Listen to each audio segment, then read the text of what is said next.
దేవునికి స్తోత్రం. హల్లెలూయా, హల్లెలూయా.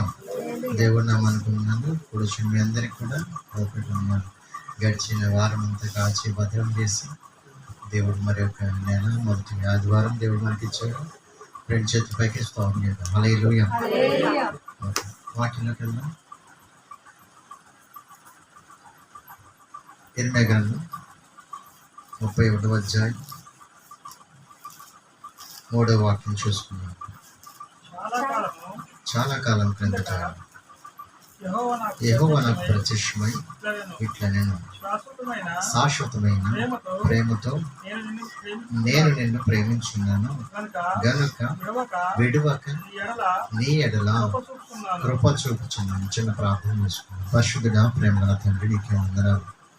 వాక్యమైన దేవుడు, మీరే మాతో మాట్లాడమని, వాక్యలోనితమైన సంగతులు మాకు బోధించి సహాయం చేయమని ప్రియ పరిశుద్ధాత్మదేవ మీ ఆత్మ ద్వారాగా మాకు బయలుపరచండి. ఆయన వినగలిగే చెవి గ్రహించే మనసు మా అందరికీ ఏక మనసునిచ్చి ఏకాత్మ దయచేసి తండ్రి నీ వాక్యంలో ఉన్నతమైన సంగతులు ఆయన మేము తెలుసుకున్నట్లుగా నీ కృపను గ్రహించమని యేసు నామములో అడుగుతున్నాం తండ్రి, ఆమేన్. దేవుడు ఎవరంట? శాశ్వతమైన ప్రేమతో ప్రేమించే దేవుడిగా మనకు కనపడుతున్నాడు. దేవుడి ప్రేమ అది ఎవరో చూపించలేదు. దేవుని ప్రేమ అది ఎక్కడ కూడా విలువ కట్టలేదు. మనం ఎంతని కూడా చెప్పలేము. అందుకే దేవుడి ప్రేమ గురించి రాయబడింది. దేవుడి యొక్క ప్రేమ ఎత్తు, లోతు, వెడల్పు ఎవ్వరూ కనుగొనలేరట. అందుకే దేవుడి ప్రేమ ఉన్నతమైనదని వాక్యంలో రాయబడింది. అయితే బైబిల్ గ్రంథంలో నిజమైన స్నేహితుడు విడువక ప్రేమించు. సామెతల గ్రంథం 17వ అధ్యాయం 17వ వాక్యంలో విడువక ప్రేమించే ప్రేమ నిజమైన ప్రేమ అనే వాక్యంలో ఉంది. శాశ్వతమైన ప్రేమ, ఆయనది పరిపూర్ణమైన ప్రేమ. మనుషులు కొన్నాళ్ళ వరకు ప్రేమిస్తారేమో, మనం వాళ్ళకి ఇష్టంగా ఉంటే ప్రేమిస్తారేమో, లేకపోతే కొద్ది రోజుల తర్వాత వాళ్ళకి ఇష్టం లేకపోతే ద్వేషిస్తారు. మనుషుల ప్రేమ శాశ్వతమైంది కాదట. అలాగే చాలా విషయాల్లో కూడా మనము చూసినట్టయితే అవసరం ఉన్నని చెప్పి ఒకలా ఉంటారు, కొంతమంది అవసరం లేనప్పుడు ఒకలా ఉంటారు. ఏదైనా అవసరం వస్తే మళ్ళీ వాళ్ళ ప్రేమ చూపిస్తూ ఉంటారు. ఈ ప్రేమలు మనుషుల ప్రేమలు, కానీ అసలైన ప్రేమ, శాశ్వతమైన ప్రేమ ఎవరిదట? దేవుడు ప్రేమ మాత్రమే. కాబట్టి దేవుడు ఆయన నిజమైన స్నేహితుడిగా మనకు కనపడుతున్నాడు. నిజమైన స్నేహితుడు విడువక ప్రేమించేవాడు. నీకు ఎప్పుడు కూడా తోడుగా ఉంటాడు. ఒక స్నేహితుడు కానీ మనం ఎవరినైతే మంచిగా అనుకుంటామో వాళ్ళు మన తోడు ఉంటారనుకుంటామో వాళ్ళు లేకపోవచ్చు. నీ స్నేహితులు నీతో కూడా ఉండకపోవచ్చు, కానీ దేవుడు ఎప్పుడు, నిజమైన స్నేహితుడు ఎప్పుడు కూడా నీకు తోడుగా ఉంటాడట. అయితే బైబిల్ గ్రంథంలో మనం చూస్తే హానోకుతో దేవుడు నడిచాను. ఆయన 300 సంవత్సరాలు దేవుడితో నడుచుకుంటూ ఉన్నాడు. అంటే ఎప్పుడూ కూడా స్నేహితుడిగానే ఉన్నాడు. నోవాహు కూడా దేవుడు తోడుగా నడిపించాడని, ఆయన నడిచాడని దేవుడి వాక్యంలో ఉంది. అబ్రహాముకి స్నేహితుడిగా తోడుగా ఉన్నాడని రాయబడింది. ఇంకా మోషేతో ముఖాముఖిగా ఒక స్నేహితుడు మాట్లాడినట్లుగా దేవుడు మాట్లాడినట్లు మనం చూస్తాం.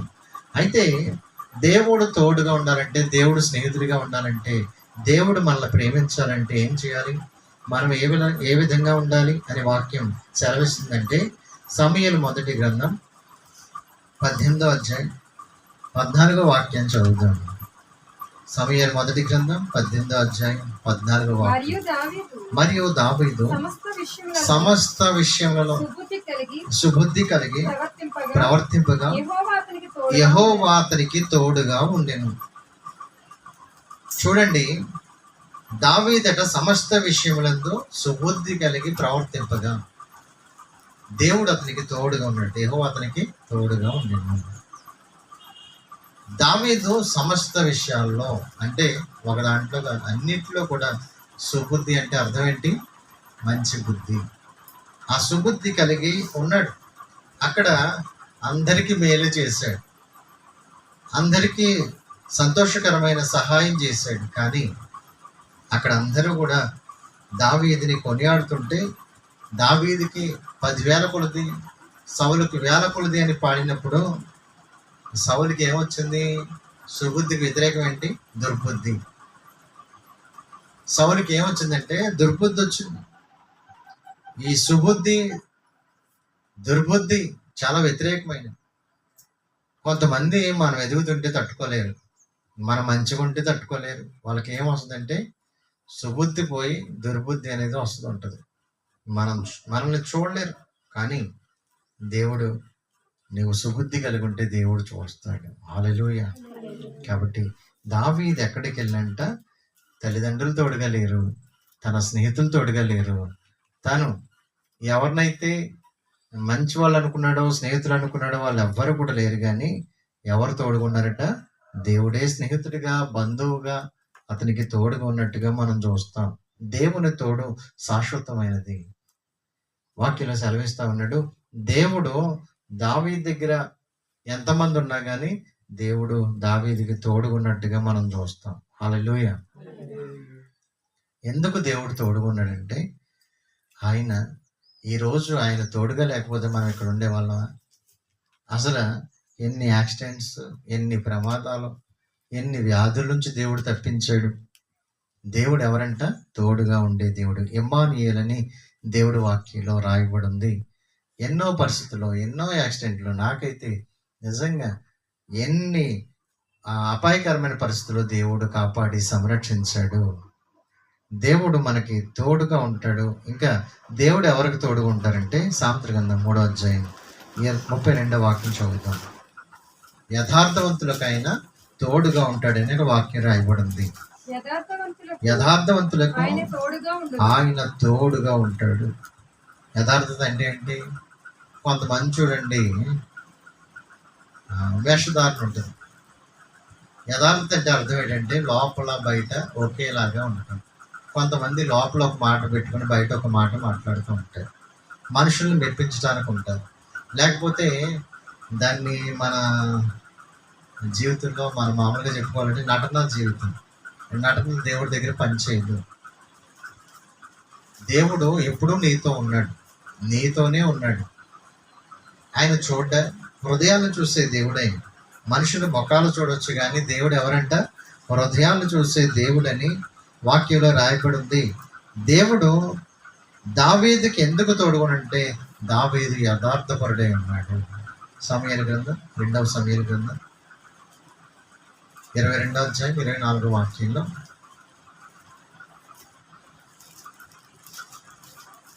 సమూయేలు 2వ గ్రంథం 22వ అధ్యాయం 24వ వాక్యం. దోషక్రియలు నేను చేయనొల్లకుంటే ఆయన దృష్టికి యథార్థ హృదయుడైతే, కావున నేను నిర్దోషినై యెహోవా చూశాను. మన జీవితము ఎప్పుడు ఒకేలాగా ఉండాలని, మందిరంలో ఎంత క్రమశిక్షణగా ఉన్నామో, ఎంత నీతిగా ఉన్నామో, మన మాట కానీ ప్రవర్తన కానీ దేవుడు చూసేటట్టుగా, ఆనందించేటట్టుగా, ఎక్కడున్నా సరే నువ్వు దేవుని బిడ్డగానే నువ్వు ఉండాలని దేవుడు కోరుకుంటున్నాడు. హల్లెలూయా. ప్రాణ, ఆత్మ, శరీరం ఇచ్చాడు దేవుడు. ఆయన మన జీవితాన్ని ఎప్పుడూ కూడా చూస్తూ ఉంటాడు. మన హృదయాన్ని ఎప్పుడూ కూడా ఆయన దృష్టిస్తూ ఉంటాడు. ఆయన సింహాసనం ఎదుట నిలబడినప్పుడు మనము లెక్క అప్పచెప్పాలి. మనం అప్పగించినప్పుడు మనము నీతిగా, న్యాయంగా నడుచుకోవాలని దేవుడి వాక్యము మనకి చదివిస్తూ ఉంది. కీర్తన గ్రంథంలోని 28వ అధ్యాయం 7వ వాక్యం చదివితే, నా హృదయము ఆయన యందు నమ్మిక ఉంచెను గనుక ఆయన నాకు సహాయం చేసింది. దేవుడు ఎవరికి తోడుగా ఉంటాడు, ఎవరికి సహాయం చేస్తాడంటే, ఎవరైతే ఆయన నమ్ముతారో వారికి తప్పకుండా దేవుడు సహాయం చేయవాడే ఉన్నాడు. నమ్మకం అంటే ఏంటండి? నమ్మకమైన వానికి దేవుడు దీవెనలు మెండుగా కురిపిస్తాడు. నమ్మకత్వం అనేది చాలా ప్రాముఖ్యమైనది. మన కుటుంబంలో మనం ఎలా ఉండాలి? నమ్మకత్వంగా ఉండాలి. అలాగే మన సంఘంలో ఎలా ఉండాలి? నమ్మకత్వంగా ఉండాలి. మనం పని చేసే చోట ఎలా ఉండాలి? నమ్మకత్వంగా ఉండాలి. నమ్మకమైన వానికి దేవుడు మెండుగా దీవెనలు కుమ్మరిస్తాడు. దావీదుకి చెప్పిన పని దేవుడికి నమ్మకంగా చేశాడు. నా హృదయానుసారుడని దావీదు విషయంలో దేవుడు చెప్పగలిగాడు. కాబట్టి దేవుడు దావీదుని అందుకే సహాయం చేస్తూ నడిపింది. దావీదుని అనేక సార్లు తండ్రి లెక్క చేయలేదు, సహోదరులు లెక్క చేయలేదు. వేరే ఇక్కడ నువ్వు నీ బుద్ధి మాకు తెలుసు, నువ్వు ఎక్కడికి ఎందుకు వచ్చావో తెలుసు మాకు అంటే దావీదుకి చాలా కోపం వచ్చింది. కానీ వాళ్ళ అన్నలను ఏమనలేదు. కానీ ఎవరైతే గొలియాత్ అనేవాడు విర్రవీగుతున్నాడో వాడిని మాత్రమే కోపంతో యుద్ధం యెహోవాదే అని చెప్పి వెళ్ళినట్టుగా మనం చూస్తాం. హల్లెలూయా. తండ్రి కూడా ఏమన్నాడు, నీ కుమారులు ఎంతమంది అని అంటే ఇంతమంది అయినయ్యా అన్నాడు. కానీ తర్వాత అడిగితే మళ్ళీ ఎంతమంది అయినా అని అడిగితే ఇంకొకడు ఉన్నాడయ్యా అక్కడ గొర్రెలు కాసుకుంటున్నాడు, అతన్ని పిలిపించు అన్నాడు. సమయాలు చూసినప్పుడు వీళ్ళందరూ దేవుడికి స్నేహితులు అనుకున్నారు, కానీ దేవుడిని ప్రేమించిన వారు అనుకున్నారు. కానీ వాళ్ళందరినీ దేవుడు త్రోసివేశాడు. దేవుడు ఎవరండి? హృదయాల్ని చూసే దేవుడు. దావీదు రాగానే ఆ గుమ్మంలో అడుగు పెట్టగానే దేవుడు చెప్తున్నాడు, ఇతడే నేను కోరుకున్న వ్యక్తిని, నేను కోరుకున్నవాడు వీడే, దావీదు నేను కోరుకున్న వ్యక్తి ఈయనే నేను దేవుడు సాక్ష్యం చెప్తే వెంటనే సమయాలు ఏం చేశాడు? తైలపం తీసుకొని అభిషేకించినట్లుగా మనం చూస్తాం.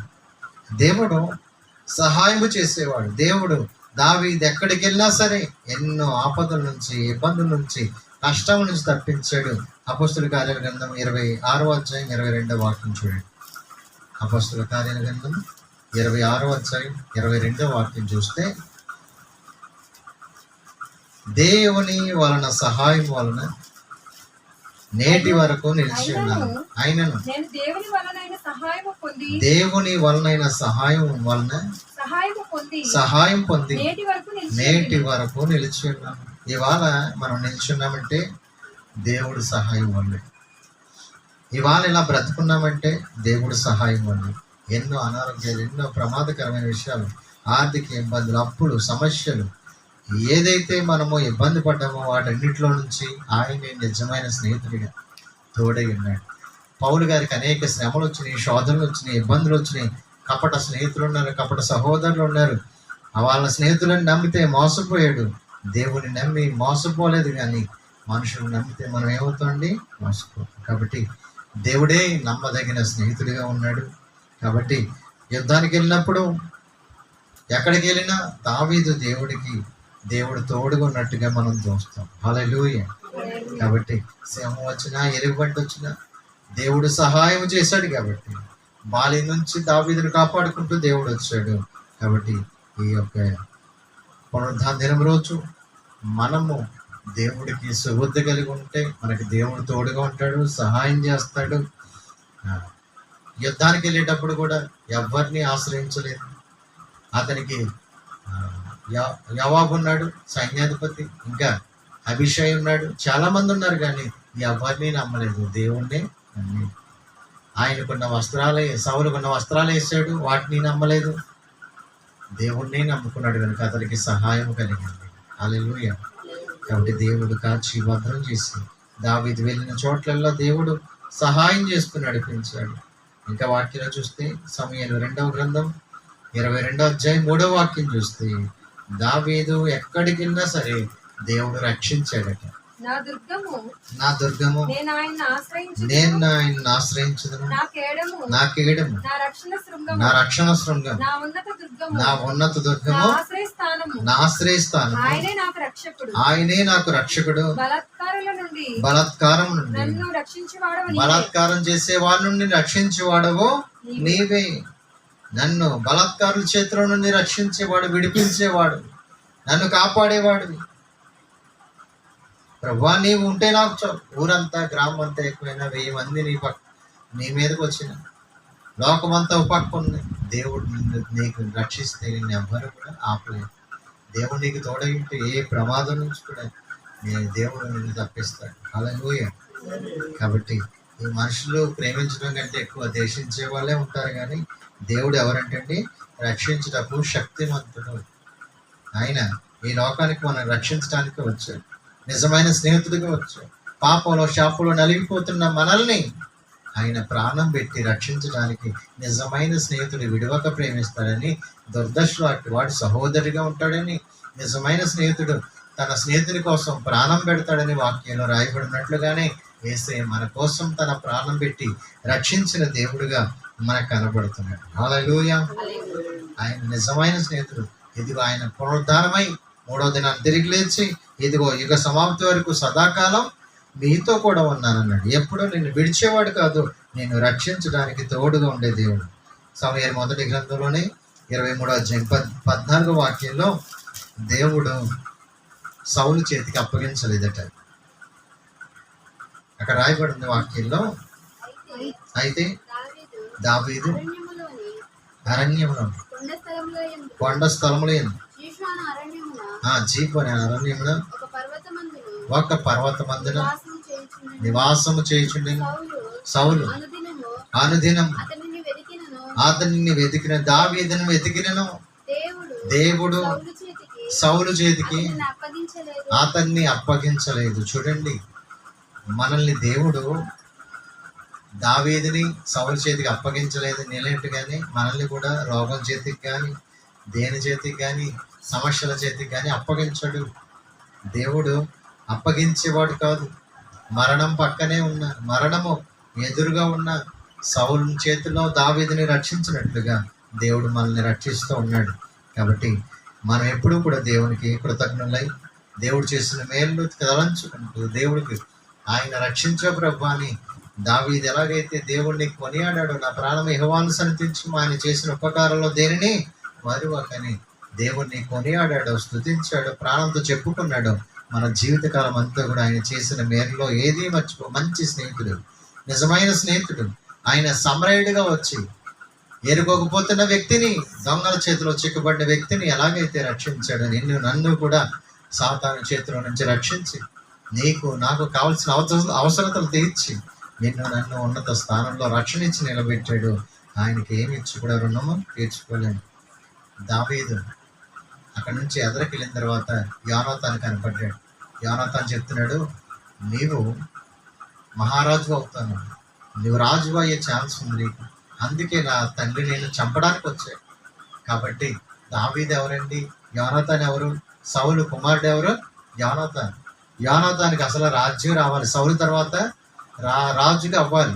కానీ సౌలు ఎక్కడ దావీదు రాజు అవుతాడని చంపడానికి బయలుదేరితే సౌలు కుమారుడేమో ఏం చేస్తున్నాడు? దావీదుకి సహాయం చేస్తున్నాడు. అసలు యోనాతానే దావీదుని చంపాలి, ఎందుకంటే తర్వాత వచ్చే రాజు అతను చంపాలి. కానీ ఇతరులో కూడా ఏముంది? సుబుద్ధి ఉంది. హల్లెలూయా. మంచి బుద్ధి, నిజమైన స్నేహితుడిగా కనపడుతున్నాడు బైబిల్. మొదటి సమూయేలు గ్రంథంలోని 18వ అధ్యాయం మొదటి వాక్యం చదివితే, దావీదు సౌలుతో మాట్లాడక చాలించినప్పుడు యోనాతాను హృదయం దావీదు హృదయముతో కలిసిపోయాను. యోనాతాను దావీదును తనకు ప్రాణ స్నేహితునిగా భావించుకొని అతన్ని ప్రేమించాడు. చూడండి, ప్రేమించాడు కాబట్టి తప్పిస్తున్నాడు. మన దేవుడు కూడా మనల్ని ప్రేమించాడు కాబట్టి నరకం నుంచి తప్పించాడు. మనం పొందాల్సిన మరణాన్ని ఆయన పొందాడు. దావీదు యోనాతానులాగా మన దేవుడు మన హృదయం కలిసిపోవాలి. అలాగే మనం సంఘం అంతా కూడా ఏక హృదయం కలిగి ఉండాలి, ఏక మనస్సు కలిగి ఉండాలి. ఎక్కడైతే సహోదరులు ఐక్యత కలిగి ఉంటారో అక్కడ నేను ఉంటానని వాగ్దానం. ఆశీర్వాదం అక్కడ ఉంటుంది, సమృద్ధి ఉంటుంది, అభిషేకం అక్కడ ఉంటుంది. కాబట్టి మనము దేవుడి ఆత్మచేత నింపబడాలంటే ఏక మనస్సు కలిగి ఏకాత్మ కలిగి మనం ఉండాలని దేవుడు రక్షించే వ్యక్తిగా ఆయన మనకు కనపడతా ఉన్నారు. సాతాను అనేక విషయాల్లో మనల్ని తప్పించాలని, మనల్ని అనేక విధాలుగా పాడు చేయాలని, అనేక విధాలుగా మనల్ని దుష్టుడైన సాతాను గర్జించి సింహంలో తిరుగుతున్నప్పటికీ దేవుడు వాటి చేతిలోంచి వారి నోట్లోంచి తప్పిస్తూ మనం రక్షిస్తున్న దేవుడిగా మనకు కనపడుతున్నాడు. యోబుని అడుగుతాడు కదా, యోబు చుట్టూ ఏం వేశాడు? దేవుడు కంచె వేశాడు. ఆయన ప్రాణాన్ని ముట్టుకోవడానికి నీకు వీలు లేదని చెప్పేశాడు. నీకోసం ఎవరున్నా ఎవరు లేకపోయి దేవుడు తప్పకుండా నీ కోసం దిగి వస్తాడు. నీ ఆపత్కాలం ఆయన తప్పకుండా దిగి వస్తాడు. చూడండి, షద్రక్ మేషక్ అబేద్నెగో అగ్నిగుండంలో ఉన్నప్పుడు ఏం చేశాడు? నిజమైన స్నేహితుడిగా దిగి వచ్చి వాళ్ళని రక్షించాడు. ఎవరైనా వచ్చారండి? ఎవ్వరు రాలేదు. కానీ బంధువులు రాలేదు, తల్లిదండ్రులు రాలేదు, ఎవ్వరూ రాలేదు. తను నమ్మిన దేవుడు వచ్చి రక్షించినట్లుగా మనం చూస్తాం. సింహాల బలంలో చేసిన దానియేలు కోసం ఎవ్వరు రాలేదు, కానీ నిజమైన స్నేహితుడిగా ఆయన వచ్చాడు. ఈ యొక్క ఆ, ఇది ఫ్రెండ్షిప్. ఈరోజు నిజమైన స్నేహితులు మనకి దేవుడిగా కనపడుతున్నాడు. ఆయన రక్షించే దేవుడిగా, మనల్ని కాపాడే దేవుడిగా, మనల్ని సహాయం చేసి నడిపించే దేవుడిగా మనకు యోగును అందరూ విడిచిపెట్టేశారు. స్నేహితులు దూరంగా ఉన్నారు, భార్య దూరంగా ఉంది, బంధువులు దూరంగా ఉన్నారు, కానీ దేవుడు మాత్రం దగ్గరగా ఉండి దేవుడు అతన్ని రెండంతలుగా ఆస్వాదించినట్లుగా మనం చూస్తాం. నిజమైన స్నేహితుడు వీడివాక ప్రేమిస్తాడు, అతోద్దశుడు అటువాడు తోడుగా నడిపిస్తాడని సామెతలు 17:17 ఉంది. అందరి దగ్గరికి ఆపత్కాలం దిగి వచ్చే దేవుడిగా మనకు దేవుడు కనపడుతున్నాడు. ఈ బలారాధనలో దేవుడు మనకి తోడుగా ఉండి సహాయం చేసే దేవుడు ఉన్నాడు. దావీదు సుబుద్ధి కలిగి ఉండబట్టి మనందరం కూడా దేవుని ఎడ్ల మంచి బుద్ధి కలిగి మన ప్రవర్తనలో, మన యొక్క మాటల్లో, ప్రతి విషయంలో కూడా దేవునికి ఇష్టలుగా మనం జీవిద్దాం. ఈ బలారాధన పాల్పొందిన దేవుడు మనల్ని ఆశీర్వదించి దీవించును గాక. ఆమేన్.